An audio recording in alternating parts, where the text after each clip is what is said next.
जब बच्चा माँ की गोद में बैठना चाहता है तो सबसे पहला उसका कार्य होता है खिलौने खेलना बंद करता है। माँ उसके पास खिलौने भेजती है।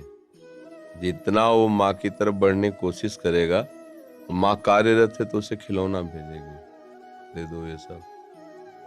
वो अगर उन खिलौने से ना खेले, रोए, तो फिर घर के किसी सदस्य को प्रेरणा करती है, बिटिया उठा ले गोद में थोड़ी देर। वो उससे भी चुप ना हो, तब फिर वो दौड़ के आ जाती है।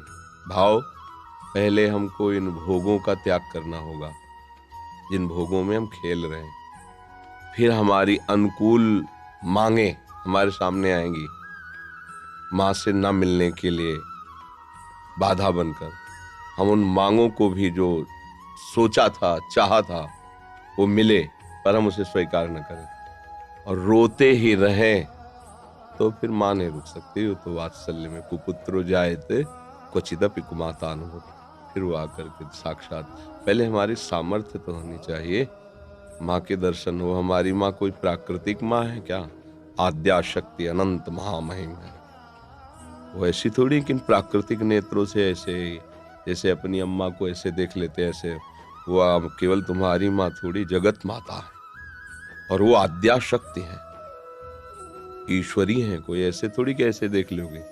पहले भोगों का त्याग करो और उनकी शरण में होकर के अंदर से उनके नाम मंत्र, उनके विज्ञ जो महापुरुष जन है उनसे मंत्र लेकर और उनके भावना से भजन करो। माँ का साक्षात्कार रामकृष्ण परमहंस जी ने जब के सिद्ध हो गए ना, तो माँ का दर्शन को खिलवाड़ है। फिर कृष्ण और काली में कोई अंतर थोड़ी उन्हें दिखाई दे रहा था, पूरा जगत उन्हें भगवत स्वरूप नजर आया। तो माँ का साक्षात्कार मतलब ब्रह्म साक्षात्कार। माँ कोई प्राकृतिक माँ थोड़ी है कि ऐसे ही गोद में बैठ जाओगे। उसके लिए ब्रह्म स्वरूप होना पड़ेगा, समस्त विकारों का त्याग करके केवल माँ की प्राप्ति के लिए। तो चाहे श्री कृष्ण प्राप्ति के लिए, चाहे माँ की प्राप्ति के लिए, वही प्रभु बने हुए हैं सब रूपों में।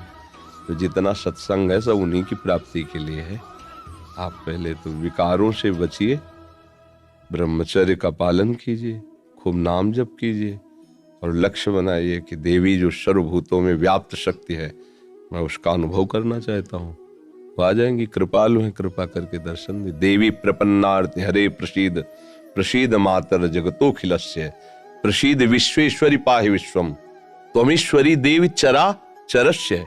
हे देवी, आप ही चराचर रूप में विराजमान हो।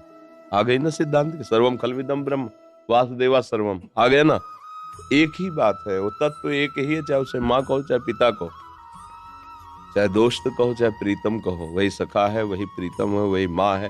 तुम जिस भाव से बजोगे आ जाएगी। तुमेव माता च पिता तुमेव, तो वही शिव है, वही शक्ति है, कोई दो तो है नहीं। वही माँ है, वही पिता है। आप माँ भाव से बजोगे, हमारे प्रभु माँ भाव से आ जाएंगे। पर उनके आने के लिए जो स्वागत तैयारियां करनी है वो हमें करनी है।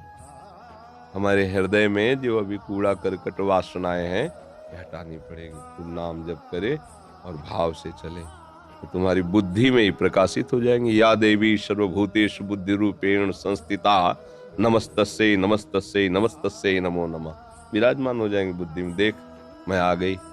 उनके प्रचंड तेज को कोई सह सके? जब तक भजन के द्वारा अंतःकरण निर्मल, उनके प्रचंड तेज को सह सकते हैं। वो शिव शक्ति है, अम्बा है, आद्या शक्ति है। एक अंश में सूर्य विद्यमान, आंख मिला के देखो 12 बजे दोपहर के, और अनंत सूर्यों जैसी कांति माँ भगवती की है।